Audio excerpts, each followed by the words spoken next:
Sa lahat po ng mga panauhing pandagal na nabanggit po kanina, na pinapangunahan po ng ating Congressman Maurice Lumogan, sa lahat po ng ating mga bisita, sa mga membro po ng ating barangay na pinapangunahan ni Kapitan Arnold, members of the Lodge, Masonic Lodge 67, sa ating pong mga kababayan dito sa siyudad ng Baguio at ating mga bisita, magandang umaga.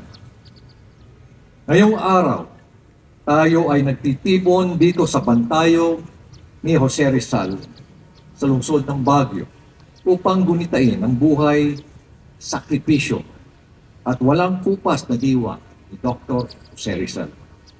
Isang bayaning patuloy na gumagabay sa mga Pilipino, lalo na sa panahong puno ng hamon at pagsubok. Ang ating tema sa taong ito, Jose Rizal, sa pagbangon ng mga mamamayan, aral at diwa mo ang tunay na gabay, ay isang paalala na ang tunay na lakas ng ating bayan ay nagmumula sa mga mamamayang mulat. May malasakit, may tapang, at may paninindigan. At higit sa lahat, sa ating mga kakayahang matuto sa ating mga maling pinagdaanan at ginawa. Si Gat Jose Rizal ay naging bayani dahil hindi sa dahas o sandata, kundi dahil sa kanyang prinsipyo, sa kanyang talino at pagmamahal sa ating bayan. Ginamit niya ang panulat at kaisipan upang ilantad ang katiwalian.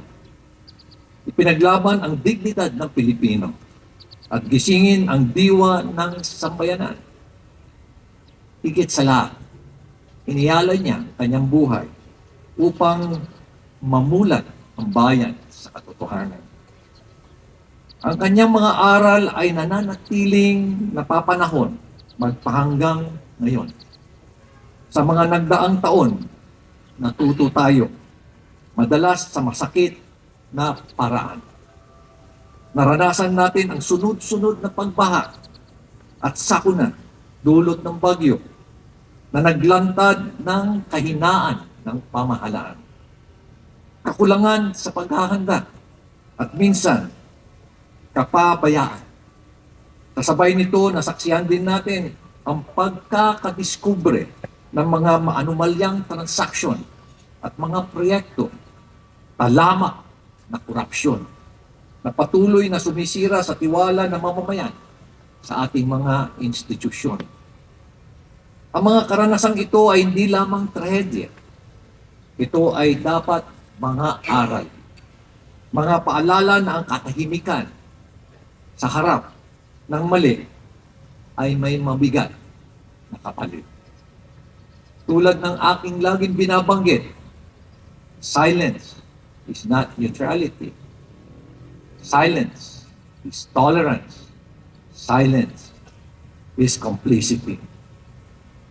Na ang patuloy nating pagwawalang bahala at pakikialam ang siyang nagpapalakas sa mga pang-aabuso at kawalan ng pananagutan ng mga may kapangyarihan. Ang aking ikinakatakot, sa gitna ng matinding damdamin na dulot ng ating galit, pagkadismaya at kawalan ng tiwala sa pamahalaan na nararanasan natin ngayon dahil sa malawak at sistema o systematic na korupsyon na nagaganap sa buong bansa. Pagdating ng halalan sa 2028 at kapag naglabas na ng napakalaki at napakaraming pera ang mga napakakurap na politiko at mga tiwaling politiko at ito'y pinamudbod sa publiko, muli natin silang ibinoto. Hindi na tayo nagising. Hindi na tayo natuto.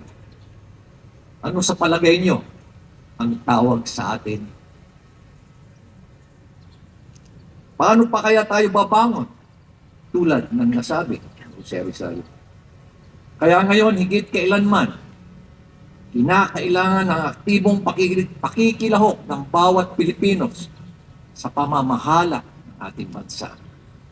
Hindi lamang sa panahon ng mga problema, kundi lalo na sa mga panahon na pagpili sa mga nararapat na mamumuno sa ating bansa at sa patuloy na pagiging mapanuri, mapagbantay at handang manindigan para sa tama.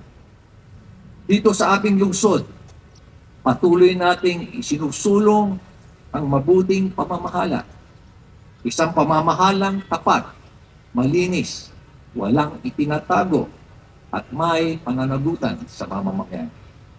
Ngunit tandaan natin walang reformang magtatagumpay kung ang taong bayan ay hindi makikibahagi. Ang pamamahala ay magiging kasing lakas lamang ng pakikilahok ng kanyang mga sinasakupan. Ang boses ng bayan, lalo na ang kabataan, ang magiging susi sa tunay na pagbangon ng ating bansa. Kayo ang tagapagmana ng diwa ni Gato Jose Rizal.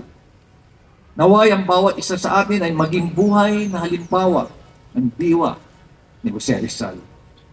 Maging tapat sa maliit at malalaking bagay. Maging responsable sa ating mga desisyon.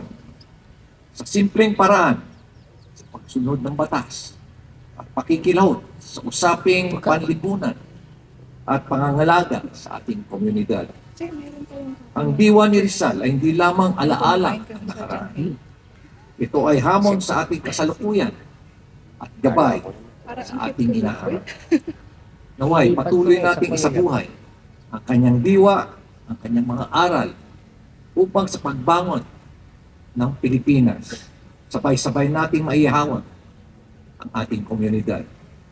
Mabuhay po si Dr. Jose Rizal, mabuhay po ang ating syudad ng Baguio, mabuhay po tayong lahat.